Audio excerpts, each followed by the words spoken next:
Happy New Comic Book Day, Geeks, and welcome to issue 76 of the Script Heroes podcast. I'm Katie. And I'm Joseph, and we finally have a week that's not absolutely packed to the gills this week. We're going to be talking about Batman and Robin 21, Batman Dark Patterns 6, Mutant Nation 6, and then we have 3 new number 1s for you guys this week. Supergirl number 1, Exquisite Corpses number 1, and Invincible Universe Battle Beast issue 1. That's right. Be sure to hit subscribe to add our show to your pull list, and let's jump into Batman Dark Patterns. Batman Dark Patterns issue 6. The writer of the series is Dan Waters of Nightwing, Lucifer, and the Six Fingers. The artist is Hayden Sherman of Absolute Wonder Woman, Chicken Devil, and Detective Comics. The colorist is Triona Farrell, and the letterer is Frank Kvetovich. Katie, Yeah. we have enjoyed Batman Dark Patterns quite a bit, I'd say. And you are a big Dan Waters and Hayden Sherman fan. They might have actually been number 1 on both of your writer. I think Jorge Corona might have been number 1 for my okay, number 1 on your writers list and number 2 on your artists list. I believe so. Yeah. I absolutely love this creative team. The big dip that we had with this series was the end of the last arc. Yes. We felt like it was really kind of anticlimactic. Underwhelming. Yeah. Exactly, underwhelming. I think that they did a much better job with the end of this arc. I think that it had a really good sense of raised stakes. I'm trying to real quick see how far into it's way too far into it to talk about what raises the stakes. But they do something with the environment to really make you feel like there's this sense of urgency at the end here. And I think they do a really good job with the kind of mysterious stinger at the end of oh geez, is this the end of Two-Face Tower? Two-Face Tower of the Ventriloquist Tower? Reading too much Two-Face. Yeah, we were. Scarface. But yeah, I feel like they did a really good job with making this feel like the end of this mini arc, which I think is a bit of a tough thing to do with the 3-issue arcs. It's, you don't have a lot of room. You kind of have to have beginning, middle, end. Yeah. And I think that I feel like this case was demonstrably shut from a narrative point of view, even if, it plays with some tricks to be like, oh, the mystery goes on. So I was much more impressed with this one than with issue 3. How did you feel? I'm gonna lightly disagree. That's fair. I agree in the sense that it does feel like an ending. I still think it feels like a little bit of a whimper of an ending. I didn't quite think that the stakes are raised and then it just kind of okay, we get out, we're good. It didn't feel like I feel like they're struggling to actually have that climax moment. This is an issue I think is much better than issue 3, but it didn't feel like we had a big climax. I think some of that is leaning into more of the detective side versus the superhero side. Makes it tougher to have that crescendo. But I don't know. It just feels like something's missing a little bit. I like this as an issue still a lot. The art's still phenomenal by Hayden Sherman. I think the ideas are good, and a lot of the reveals and the actual way that pieces are connected in this issue are really, really strong. But in terms of the actual ending, that crescendo, I'm still feeling like I'm missing something out of this series. I don't know that either arc, as much as this one, I think top to bottom is a much better and much improved arc. I don't know that either really hit me with that finale in a way that I wanted. That's really fair, and it's a bummer because we know that Dan Waters is very capable of that from his work on the one hand of the Six Fingers. That was a book that crescendoed. It had Six Fingers, man? 12 issues to get to that crescendo as opposed to the 3 issues here. But yeah, so I do think it is the type of thing where there are good ways to do big reveals in a detective book. When the detective figures something out, it can be that big climactic moment, and then you can have a longer kind of resolution of that climax, if you know what I mean. It's you figure the thing out, and that's the really intense moment, and then you still have to catch the guy or whatever. But this isn't a series where Batman's doing a lot of bad guy fighting or bad guy catching. No. It's a lot more investigating. But we still have the thing that you didn't want to kind of spoil at the end is they still try to kind of give you a big action piece at the end. And I think that's why to me it stumbles for some extent. If it had just accepted itself as a more detective ending, I think it would have been, but it's the fact that it like tries to give you that like more kind of superhero-y ending, That's but fair. because it's kind of like simple and almost, you know, easy, or at Almost least too quickly easy, yeah. resolved, it doesn't really land for me. And then I'm left being like, oh, that climactic ending wasn't the climax I wanted. Whereas if they had just said, no, we're a detective book, we're not going to do that big like action piece crescendo, then maybe I'd be more accepting of it. So I think it's the fact that they tried to dip their toes in it, but they didn't really like fully dive give in. you the full bit. And I think that's what pulls it back a little bit, which is still like, it's such a good creative team doing such a good book that like the fact is that it's not like this is, I think the first arc I might say was maybe a little bit of a subpart. This isn't even a subpart ending. It's just like with how great this book is, you're expecting a great ending, and this is like a solid ending. And that when the book is like up here and then your ending comes down a little bit to be average at the end, it's like it just doesn't like, okay, quite you just pulled the whole book down. Yeah, exactly. It's like this is so good. I want the ending that has me like, holy shit, I want to reread this arc. And I don't know if this is having me be like, oh, I want to reread this arc and be like, that's very fair. That's very fair. But that's not all the Batman that we have to talk about today. No, we have more Batman. With now a little Batman named Robin. That's right. Batman and Robin number 21. The writer here is Philip Kennedy Johnson of Action Comics and Green Lantern War Journal. The artist on the first little chunk is Javi Fernandez of, I'm sorry, the... Yeah, you do that. That's backwards. Of the back half of the book. The back most of the book is Javi Fernandez of Spawn, Nightwing, and Magneto. And the first little chunk of the book, which are those flashback sequences that we've seen in other issues of this series, is Carmine Giandomenico of The Flash, X Factor, and The Joker. The colorist is Marcelo Mayalo, and the letter is Steve Wands. Jay, we are fully in a new arc of Batman and Robin. They have called this a new arc. I am saying, based on the book, this is Gotham Cycle Part 2. We are out of the first arc. I'm glad that you thought as I read this issue of like, this is a long arc. I want you to know, I opened with it in the hopes that you would smack it off the tee. It's not a new arc. Like, honestly, no. I dislike more that they're pretending like it's a new arc, because that feels super not new reader friendly. Like, could you imagine? That feels like really just cheesing for the trade. Yeah, like, and I think that's what it is. Like, oh, this is a new trade. Okay, we can have multiple trades in the same arc. You don't have to, like, you know, like, no. I disagree. We're still with Memento. It's the same arc. You know, I should say, there's probably a way that you could still be with Memento and it would be like a different, but this is very much the same arc. Yeah. This is such an interesting book to talk about. Like, it does a lot of things really, really well, but I feel like the overarching story is not doing what it should be doing. It feels like we're moving at a snail's pace. And not like in a... I feel like the way, if you want to move at a snail's pace, if you want like that, they have to be more in the background. Every single issue is like all about Memento and going after Memento, and it's still lasting this long. And that is where I think it starts to stumble in its overarching plot. And we don't even get back to Robin, and I feel like last issue was this like kind of big pause before we I know we were kind of with Robin through his I guess not journal, through his comic book. But like you want to get physically back with Robin in a Batman and Robin book. And so having another issue that's kind of without him is, I think, a weird decision. I do really like the conversation between Batman and it's Lorik, right? Is her? Yeah, and Lorik in this issue, I think it was really strong, and I think like the kind of like hard light silhouette look of it was really, really stylistically nice, and so that was really, really strong, and I really liked that. And I think there's some good stuff in this. I think the like kind of more subdued action of it, you know, was, I guess more, maybe subdued's not right when there's like a giant explosion and but like the more like I guess grounded action, like didn't feel like kind of fantastical Batman smooth. It was very like real action, I feel like, which was nice. I liked the way that the action was portrayed in this issue. It felt like you were like in with it. It felt very real. That was very nice. But yeah, they're losing me on the Memento story. Like, it's just taking so long to go anywhere.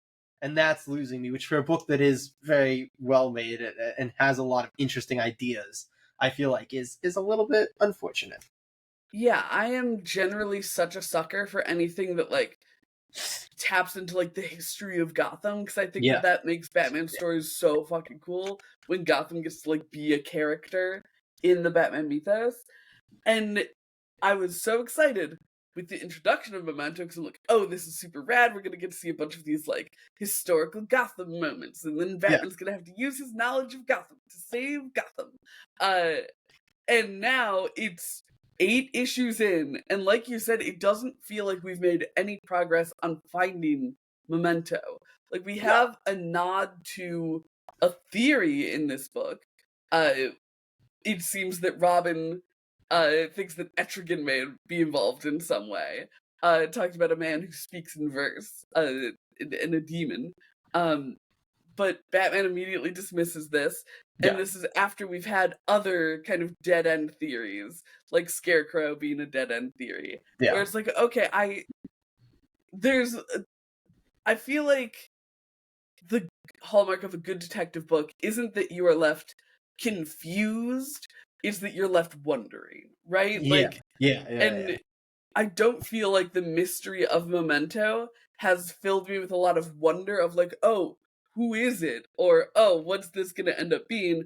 Because it's been very the actual resolution of who Memento is has been so, I don't know, rug pulley, and it's gone in so many directions that it feels like there's not like evidence mounting or Yeah, I don't anything. know that it's going to be the kind of thing where like you read it and it's like, this all makes sense now. It feels more like it's going to be whatever the last thing to come up is, and it's going to be like, Yeah. everything before that didn't really matter. I think the unfortunate Which thing could about the way work, they but I did the think arcs here is that it's going, since it didn't wrap at 6, it's not wrapping until 12, which means like yeah, now we have all this more like guaranteed time. we have all this time that we have to spend dealing with the mystery of Memento, even though we've already spent a whole arc dealing with it. Yeah, And I think that that could work. We've seen it work with stuff like Hush, with stuff like the original Long Halloween. Like you can spread a book across 12 issues, obviously. You can yeah, spread a whole like kind of single villain arc.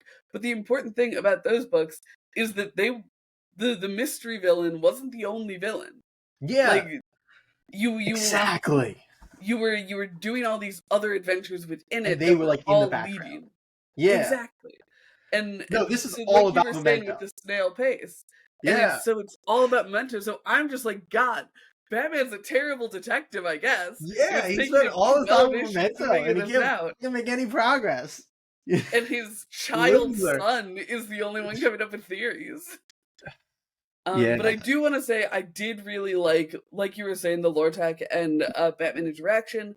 I am really hoping that we get a reveal by the end of this that she realized that this is Bruce, or young Jack as she knew him.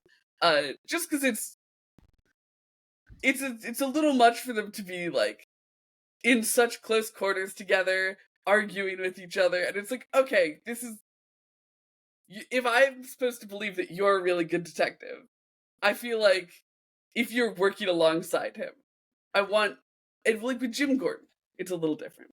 Because with Jim Gordon, the mystery is like, I don't know, part of it. Like Jim Gordon doesn't want to know who yeah. Batman I, is, I, right? I'm more on the. I hate the all like everybody realizes after like it's like I don't know. We can have some people who don't realize it, especially somebody who like hasn't known him in a long time, isn't like constantly in contact with the current Bruce. So like yeah, I don't And know. see, I don't think that's that's fine, but necessary. my problem is that if I'm supposed to believe in her abilities as like a world class Boston Yard, not, oh geez, Scotland Yard detective, it's like she is being framed as this like really amazing detective, and I'm like,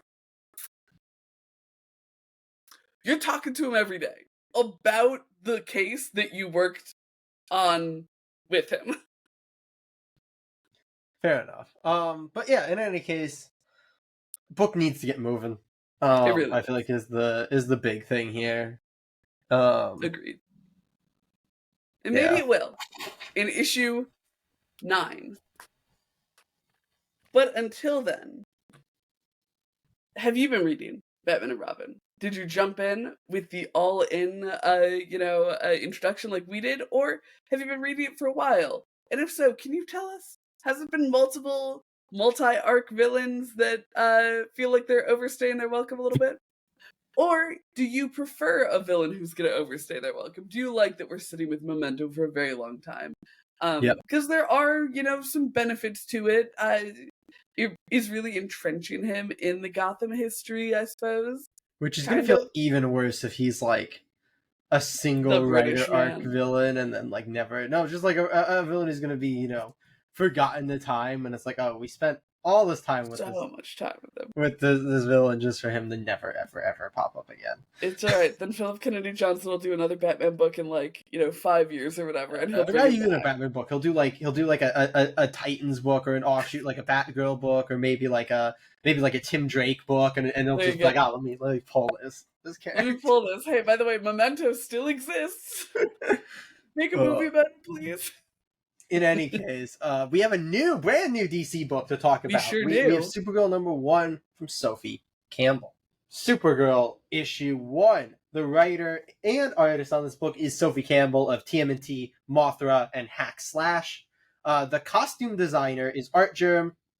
The colorist is Tamara Bonvillain, and the letterer is Becca Carey. Brand new Supergirl series here, Katie. I don't know when the last time you read a Supergirl book is. I don't know if I've ever straight up read a Supergirl book. I've read Supergirl in other books. I've read a few. Supergirl New Day. No, that's not what it was called. It's another kind of young Kara one. Did you I read Woman of Tomorrow. Supergirl? Yeah. I have the trade of it. I just haven't read it yet. Gorgeous. Is the number one thing about Supergirl Woman of Tomorrow. But we're talking about Supergirl, Sophie Campbell style. Yeah.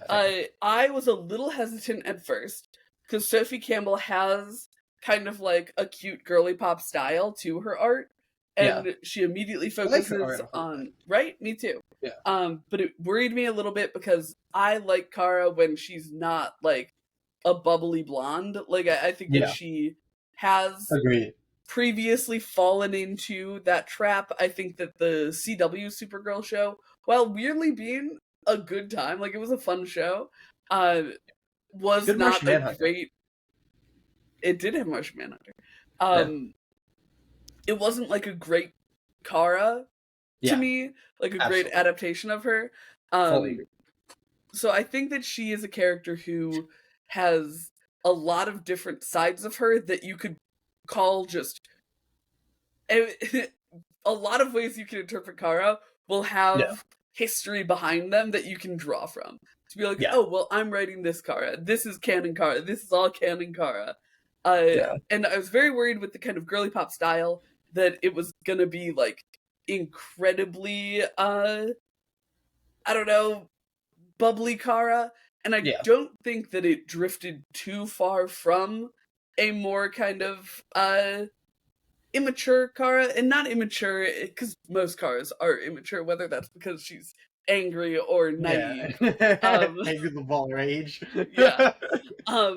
But this is definitely not a ball of rage Kara, at least not yet. We do see that there are some factors coming into her life that who knows, maybe we're trying to push her there. Could push her there, but I'm a little worried based on the way that she's reacted to them thus far that they're gonna be more I don't know, soft with dealing with it as opposed to her getting angry. So I am a little hesitant with the interpretation of Kara because I do think it's a valid one. It's a Kara that has existed for a very long time. But I do prefer her with a little more grit on her. And this is a Kara who feels a little more a little less gritty, she's agreed. It doesn't help that she's hanging out in the suburbs. But I do like the plot that is set up. I think the plot is the strongest. A really interesting thing to get into right away with this new book. Agreed. And I think it'll help us explore the identity of Supergirl, since that's kind of what it's tied to. Fully with that. The plot I really, really like. I think one of the things that tends to be one of the things I don't always love about Sophie Campbell. I just think her dialogue is very kind of on the nose and exposition heavy. Like it feels a little bit more like she's telling instead of showing with a lot of things. But the actual plot, which again, like I think Sophie Campbell tends to be like plot really really good, and it's like a really interesting idea, and I'm very excited to see where it goes. Her art fantastic. I really like her art. Really really love it. Fantastic dialogue, little on the nose, puts you a little off, and then there's like. I don't want to go fully into it, but I'm a little bit confused by some of the ways that like things played out here because they don't feel internally consistent. Which I can't really fully go into without spoiling like the very ending of the issue. I think I get what you're getting at. Yeah. The other thing I'll say is the first reveal off limits, you think? Like the character that comes in? Okay. That's Squirrel Girl, right? The character design sure looks like it. So the big thing is that back in Midvale, there's an imposter Supergirl. Like those teeth, I feel impossible to mistake. Yeah, between the teeth, maybe it's Clayface. He's also got big teeth. Yeah. That would be something. So that would... Please tell me it's Clayface. Yeah, so I'm interested to see why. I don't know. Why we're having like a fake Squirrel Girl. Why we're parodying Squirrel Girl. I don't understand. I guess people can look similar. Would be my guess. Is I don't know. It feels intentional to me. It feels like an intentional Squirrel Girl parody, and I don't know why. It doesn't make sense to me. Maybe it will make sense. Maybe she's just a bunch of squirrels in a Supergirl suit. Or maybe you're right, and we're just swerving a Clayface. We're gonna be like, yeah, we made it. We made you think that it was gonna be some sort of weird new fake Squirrel Girl, DC Squirrel Girl, because they parody all of each other's characters. Oh yeah. But no, actually, it's Clayface for some reason. But are you a fan of Supergirl, you dear listener? Do you like a Supergirl who's a little more bubbly, or a Supergirl who's a little more gritty? I think Jay and I both fall on the gritty side when it comes to like little ball of fire Supergirl is very fun. But there's also I think older Supergirl. I don't know how old exactly she seems to be at least post high school. But there have been other Karas who have been post high school who have been the ball of rage. I feel like Kara has one of the weirdest fucking hits. Like she is all over the place with age, with origin, with like they just don't know what to actually with who she is. Never forget the great like convergence of Supergirls. I think it was in like the 90s or the 80s. Wait, you're talking about like Matrix Supergirl in the 90s?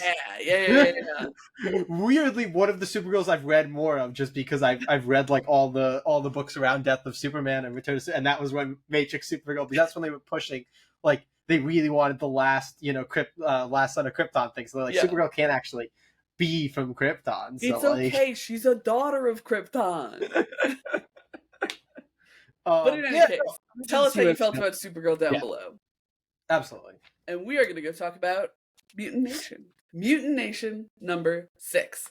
All right. We've got a million creators here, so buckle in. Story number 1 comes to us from writer Caleb Goliner of TMNT / Naruto and Sonic the Hedgehog.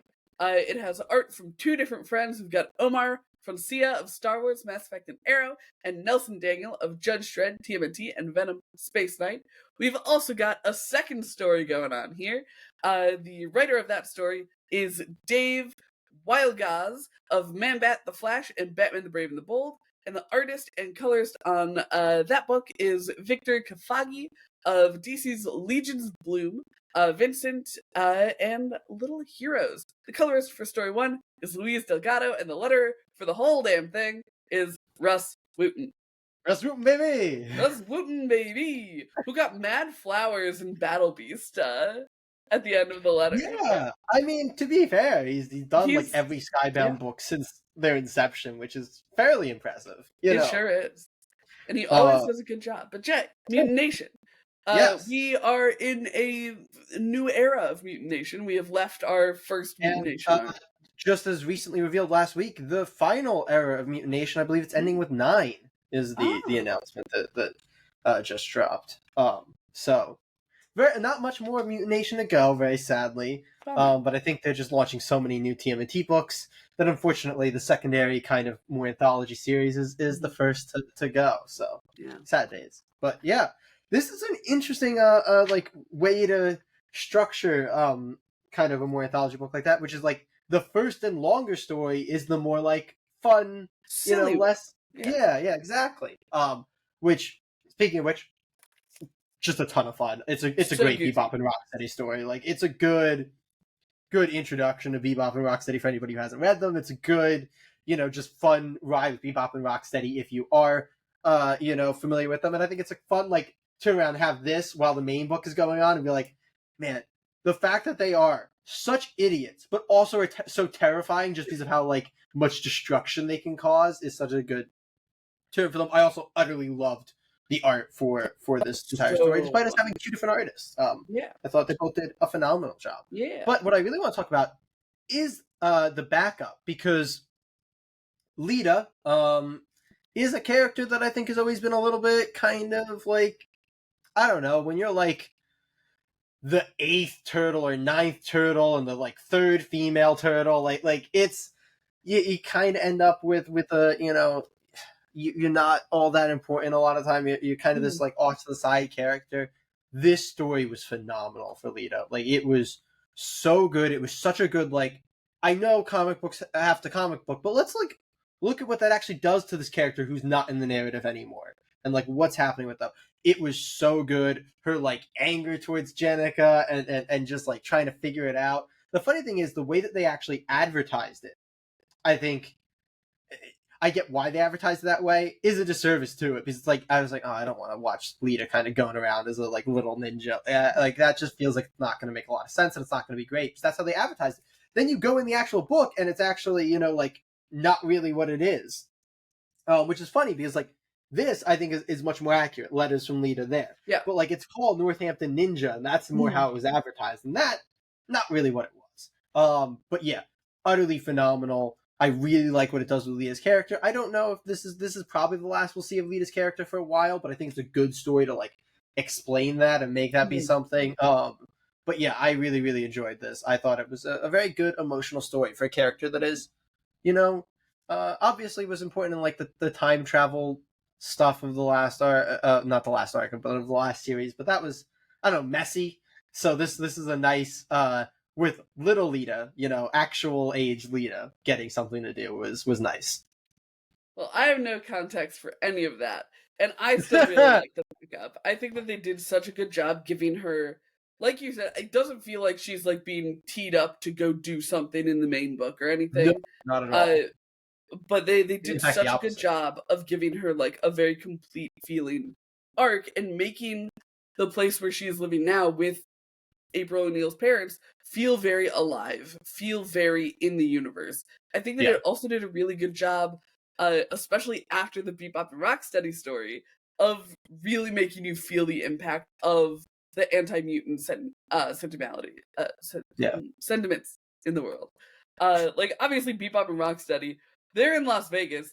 I did love that they included the dome, or the sphere or whatever it's called, the like horrible giant LED ball in the middle of Las Vegas now.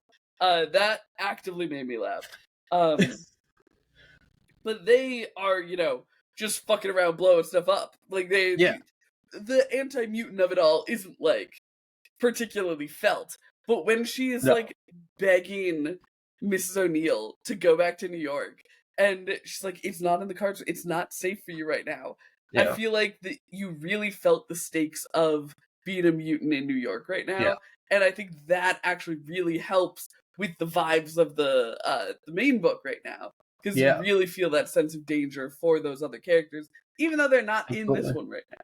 And it was also kind of a like, I think a nice thing from like the kind of the initial pitch of this book, which seems to be like no longer fully happening after that first arc, of like, oh, this is going to catch you up with the main book. Like, I think it was nice to say like, no, we're in line with the main book now. This is not all taking place in the past anymore. So I think that was another nice thing of that little like, oh, you can't go to New York. It's like, oh, that's happening now. We're not before that. So yeah, I agree. I like the way that it plays together. I thought overall it was a great issue of Mutant Nation. Absolutely. Both stories were really, really, really good, I thought. Absolutely great. Are you reading Mutant Nation? Are you No, a you said fan it out. of these books being set in the past where they can kind of we've talked about it with like the world's finest books with DC, where like you can get away with a lot of stuff if it's in the past. Like you don't Yeah. have to contend with current canon or anything. You'd be like, oh yeah, this is happening off to the side. Or do Yeah. you like that they've caught up and that they're doing stuff in canon? Are there any side characters that you want to see given an arc, like Lita, who you just kind of like to know what's up with them in this new world order? Yeah. Let us know down below. And who did you think was gonna win the drag race? Because I'm not gonna lie, I feel like Rocksteady might have actually won. No, sorry. It's not I'm true. just saying the cameras are wrong. Cameras are never wrong, Katie. Up next, we have a heavily, I think, anticipated, very thick first issue Oh yeah. of Exquisite Corpse. So let's go talk Corpse about in. The Lone Gunman. Exquisite Corpses #1. The writer on the series is James Tynion IV of Something is Killing the Children, House of Slaughter, and The Nice House on the Lake. The artist is Michael Walsh. He's worked on The Silver Coin, Secret Avengers, and Star Wars. The colorist is Jordi Belair. The letter is Becca Carey. And we have a full, I'm just going to hold it up so I'm not going to read all those names, corpse crew behind this book. So you can look here, you can look it up on League of Comic Geeks or anywhere else that you see credits if you want to see the full corpse crew. They're right there. There's going to be other creators contributing throughout the series. It's a very interesting book. Hey, talk to me about this, I think, triple-sized first issue? It is triple-sized, so theoretically this is half of a fucking volume already. It is half of the volume, I believe. I believe at least it's solicited through 4 issues right now, so I don't know if that's iconic. the end. So essentially, we've got half of the enchilada, potentially. Look at that. Look at that. This was crazy. Not only because of its size was certainly a factor in that, though. Obviously we've read a number of double-sized first issues. I don't know that there have ever been a triple-sized issue. Tangential big shout out to Image for only $5, so you get a lot of bang for your buck with this triple. Yeah, that's the oversized like same priced first issues is a big Image thing. It is. But you get a lot of enchilada with it. Like, this is really good at setting up what the game is. It sets up the kind of world of Exquisite Corpses with the like richest families in America. We get to see each of them debut. We also see each of their chosen killers debut. Yep. And I think the most important thing of all, we get to see the town that they're living in and feel she's my favorite. He's holding up Lady Carolina. I love her so much already. I hope she wins. I doubt she will. She doesn't seem set up to be the victor. But no, it's almost as if we have somebody set up to be the main character of the book, or at least the main character out of the killers. Yeah. But very importantly, aside from the like rich evil people and the soon-to-be rich evil people in the killers, we also get a lot of the townsfolk of this place. It's so important, because I think a lot of the excitement of this book is not going to come from the killers fighting each other. I think those are going to be some really awesome action sequences and stuff. Like, I'm really excited to see those fights. But the real emotional crux of the book is going to come from those townsfolk who are trapped in the town right now. They did a great job with making you care about, like, even though, they're all in the one town, so they're a little bit connected, kind of 3 distinct clumps. Where I guess the mom can count in that one clump, but she's separated from the kids. I was gonna say I think it's more 2, but if you're talking more like locationally, it's 3. Exactly. Yeah. But like it's 2 people, like friend groups is the wrong word because one's more family. Yeah. Groups of connected people. Clumps. There are 2 clumps of connected people, but they separate the mom out of one of the clumps, so she's off on her own. To be worried about separately. So they do such a good job, I think, with all of the characters in the town, in that I am really nervous for them immediately. We've talked before about, like, victims in horror books and how important it is that they are people that you buy into right away and who you care about, so that when this danger is afoot, you care a lot. Like, they got me right away. I was so worried about the first interaction of the killer with someone. Well, one of the killers with someone. And Yeah, they did such a good job. I was, no, I was a little sad about the way that went because that was one of my favorite killers that was set up. I like that I killing. am also sad about the way it went. I think Yeah, it's curious. We've talked about, you said that it's solicited out to 4. I would yeah, typically think that in a book like this, each issue would like focus on a killer showdown. yeah. I Um, mean, it does say it is seasoned, so it might be like a pause, or they might only. I mean, sometimes books only are solicited out 3 issues ahead, and they are going to keep going. So, maybe so. yeah, especially because we get like a. I don't want to show it actually because it has the spoiler for Yeah, the thing in here, but we get a a bracket. bracket, which doesn't make a ton of sense because this isn't like I don't think a bracketed fight. So it doesn't I'm make a ton covering of the sense. spoilers. Doesn't make a ton of sense to be a Yeah, because bracket. it's not like Yeah, there's a it's reason a that free for these all. people have to fight Yeah, each other. it's, so yeah, doesn't make a ton of sense. Yeah, And to some extent, some amount of spoilers, I assume, for the order of death, where you can kind of assume like, well, only one of these people is going to die right. next, and only one.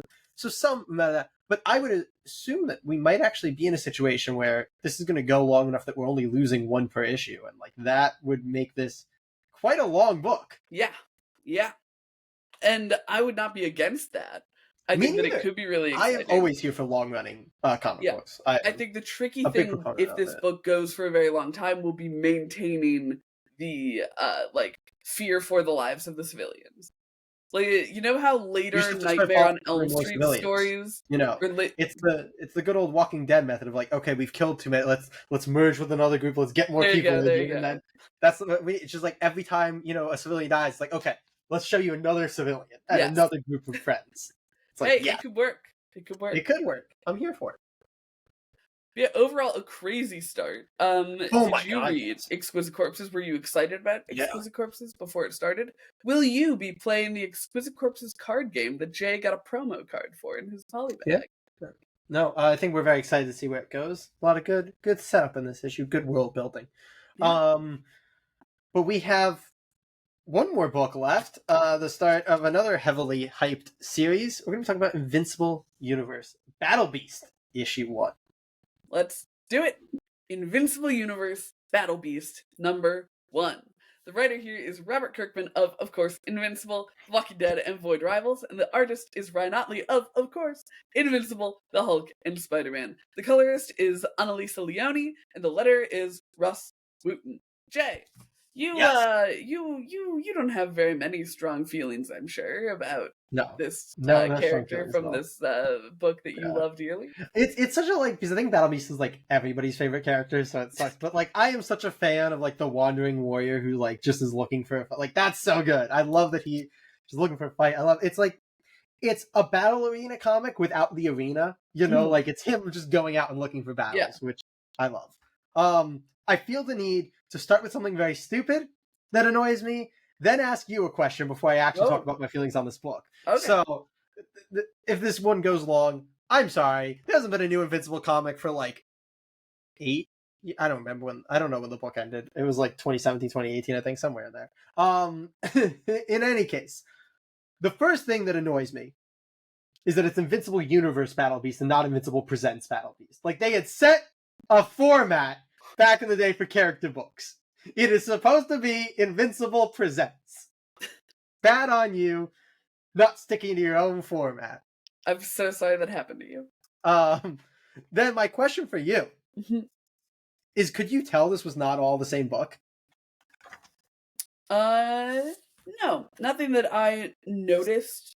It felt very noticeable to me on the reread because, like, the front bit of this is the Skybound X story, like the anthology story that I think I said was like the lead into this, and then this right here is where it changes, and to me it feels very obvious the difference between the lead in story in this because like look at all them captions, look at all them boxes, and then you like get to the new stuff and it's like look at all that quietness, look at all those few bubbles.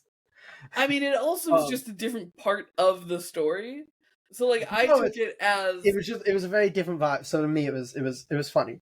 yeah, I took it as like lead into the story, and then which is, well, it is I think, the it's just function leading that from it serves. Yeah. another book. Yeah, it was interesting because I was wondering. I was like, the Skybound X story is clearly going to be a lead into this. I think I talked about that when this was announced. I was like, I wonder what they're going to do for people. They just put it in. They just put it in the book. Hey, it works for me. Yeah, it works. That being said, all that being said, this is such a good book. I love this creative team. It's such a good Look at him creative team. cheesing. Oh my god. Because I do think Ryan Otley is the best pairing with Robert Kirkman. Like, he has a lot of artists that I think he's, well known for working with. He works with a lot of the artists the same. I don't think anybody kind of matches his vibe as much as Ryan Otley. Like, they are they're so on the same vibe in the way that they make comic books, and it's fantastic. This is mostly a very action-y issue. I guess you have the front. My brain is like taking off the Skybound X story because I've already read that. That is where you get all the great exposition. I actually love this as an anthology story because it is such a succinct, like, here's everything that Battle Beast is, because you don't get a ton of that in Invincible. You get kind of a little bit on the back end. His planet becomes a little bit more important towards the end. His species, I guess I should say, not specifically his planet, become a little bit more important towards the end of Invincible. You don't get a ton on him, so getting like his actual like full history and everything in that front matter in that anthology story, I think, is delivered really, really well. I love his interaction with the ship. I think it's phenomenal. Right. I love the ship in general, just like its level of like, well, I'm an AI and I can't do this, this, and this, but also I want to just bring you to your death, and him being like, yeah, I want that too. But yeah, I think it's a really good setup. I think it's set up very much to kind of play with, because it'll still work for people who haven't read Invincible, but it is, I think, meant to play with people who have read Invincible's like expectations of the character from where he ends up in Invincible.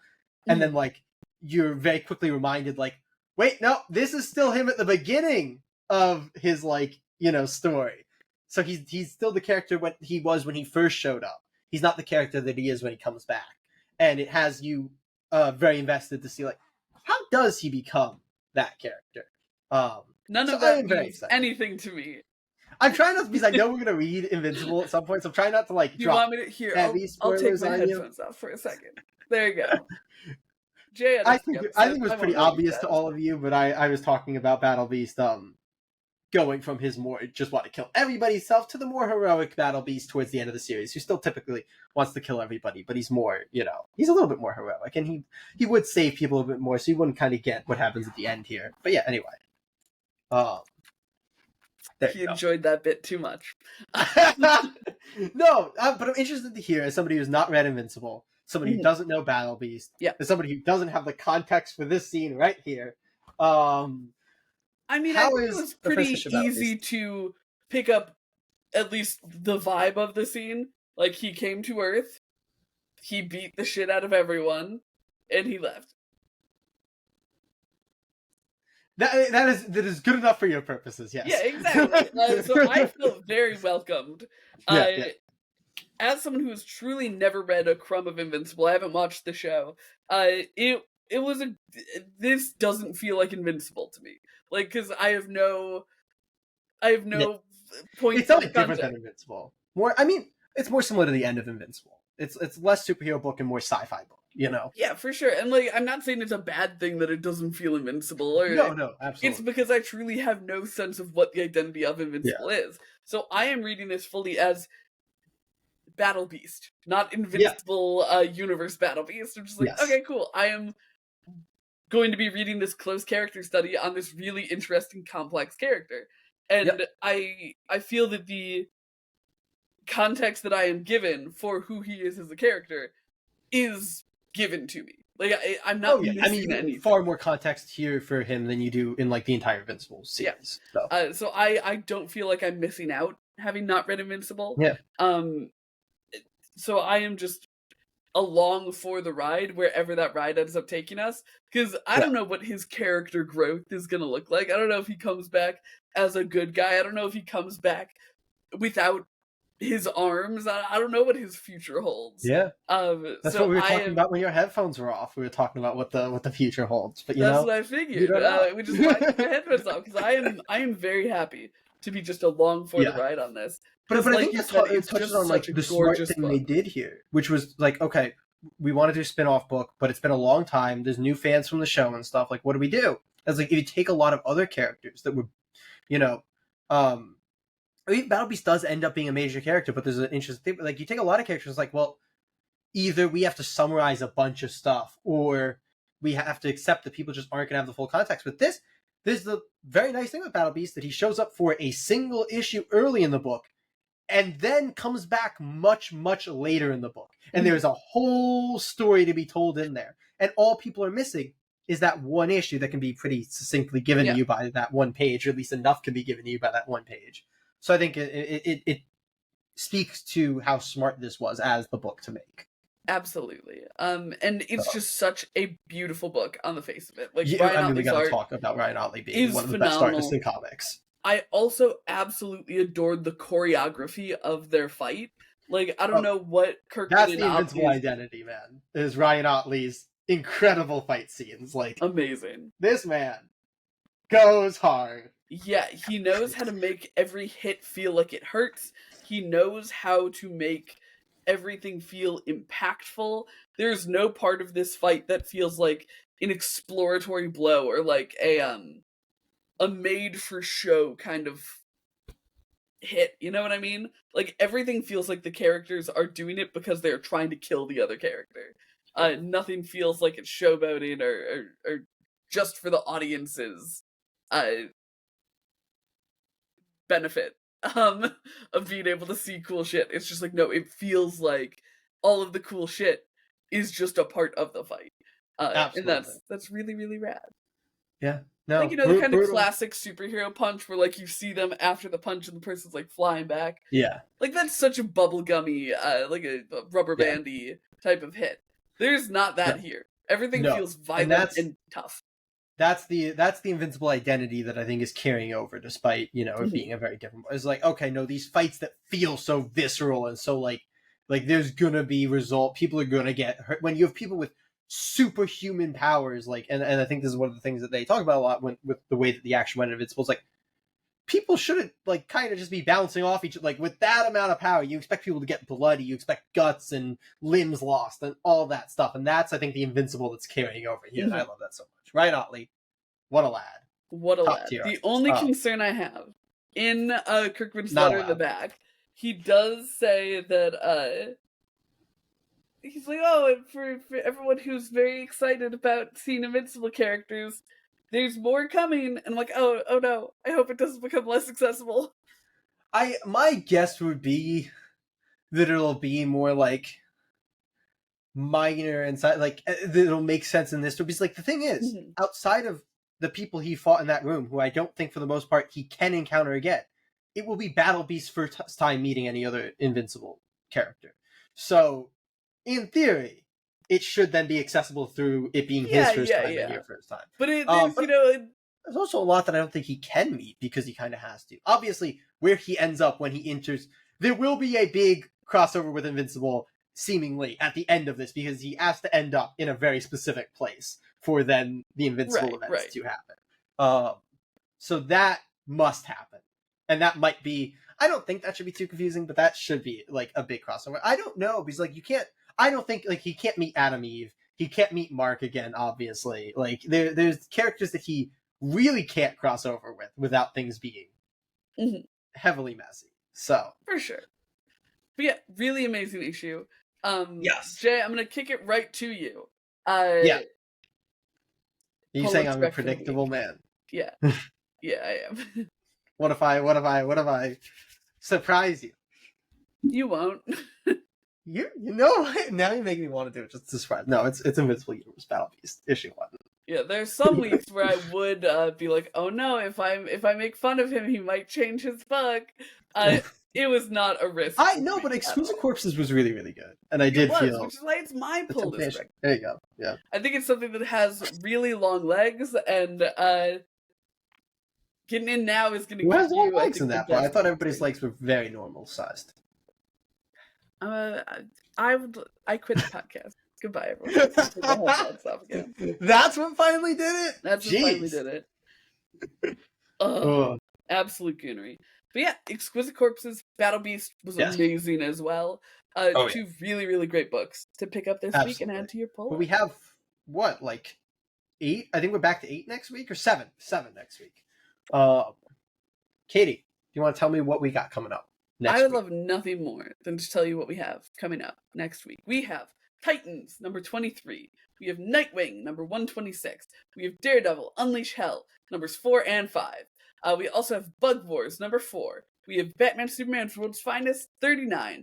And then yeah. And then we have our fancy new number 1s with Robo Wolf number 1 and Sleep number 1.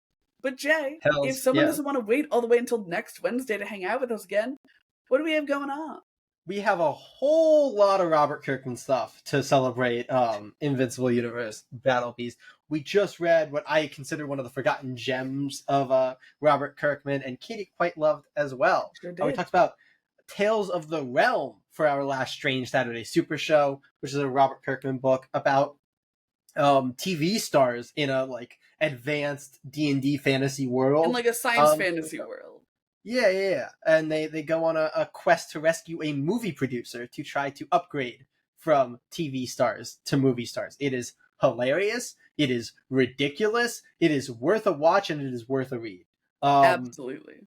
But to continue on not just the Robert Kirkman synergy, now full-blown Invincible synergy, we're going to be reading the first hardcover volume of Invincible for this Saturday's bonus episode. So that's going to be the first 12 issues of Invincible instead of just the first 6, because we want to kind of get into where the book goes. The first 6 issues are, they're good, but they're not really Invincible. If you know, you know. So we're going to go for the first 12. That'll also get us to Ryan Otley. Corey Walker, great. He'll come back later in Invincible, but we want to get to Ryan Otley because we're doing an Invincible Universe Battle Beast with Kirkman and Otley right now. But yeah, it'll be Katie's first time ever reading Invincible. I'm quite excited. But that's everything. So watch more of our videos and let us know what else you want to see us read, review, do. I don't know. I wanted another thing. I don't have another thing, so we're just gonna quickly move along to. We'll see you next week. Comic Geeks.